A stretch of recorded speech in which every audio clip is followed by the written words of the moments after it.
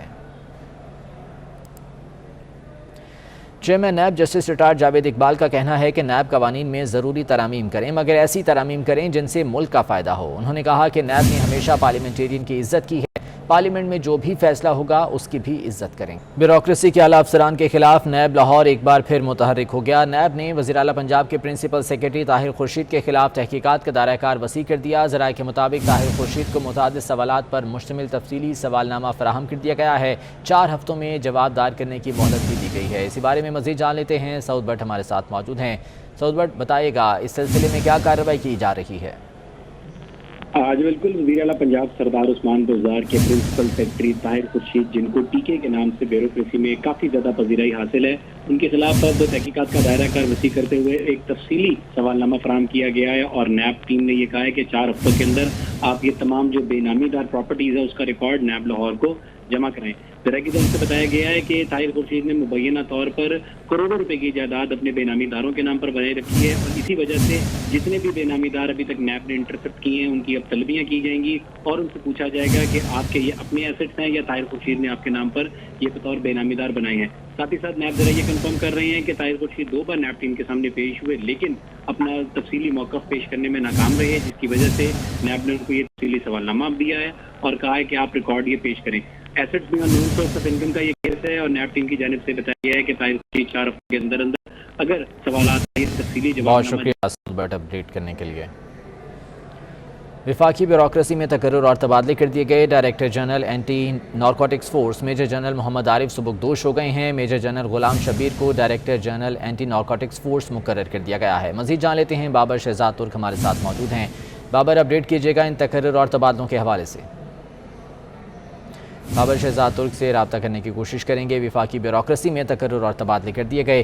Director general anti narcotics force major general Muhammad Arif سبکدوش ہو گئے ہیں، جبکہ میجر جنرل غلام شبیر کو director general anti narcotics force مقرر کر دیا گیا ہے، اور اس سلسلے میں نوٹیفیکیشن بھی جاری کر دیا گیا ہے۔ ایڈیشنل سیکرٹری مرزا ناصر الدین ترجمان اسٹیبلشمنٹ ڈویژن تعینات کر دیے گئے ہیں۔ سیکشن افسر پیٹرولیم ڈویژن عمر فاروق کو اسٹیبلشمنٹ ڈویژن رپورٹ کرنے کی ہدایت کی گئی ہے۔ سیکشن افسر کابینہ ڈویژن حسین آزاد کی خدمات کمیونیکیشن سیکیورٹی ڈپارٹمنٹ کو واپس کر دی گئی ہیں۔ بابر شہزاد ترک سے مزید جان لیتے ہیں۔ بابر شہزاد، اپڈیٹ کیجیے گا۔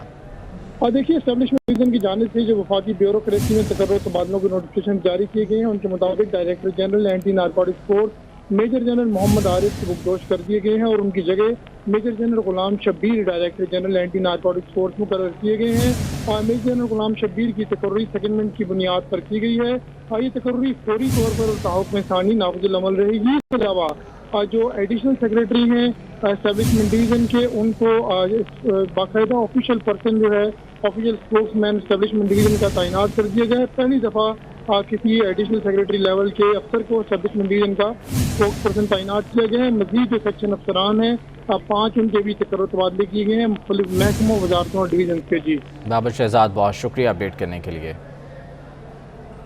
کراچی سے آپ کو خبر دیں گے، رات گئے کراچی کے علاقے محمد علی سوسائٹی میں گھر میں آتش زدگی سے 5 افراد کی جان چلی گئی۔ 5 افراد کی موت گھر میں دھواں بھر جانے کے باعث دم گھٹنے سے ہوئی۔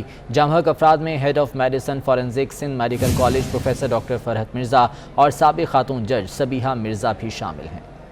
شہر میں دودھ فروشوں نے سرکاری نرخ نامے کو ہوا میں اڑا دیا۔ دکاندار دودھ 130 روپے فی لیٹر میں بیچ رہے ہیں، جبکہ سرکاری قیمت 94 روپے ہے۔ اسی بارے میں شکیل نقوی کی رپورٹ دیکھیے۔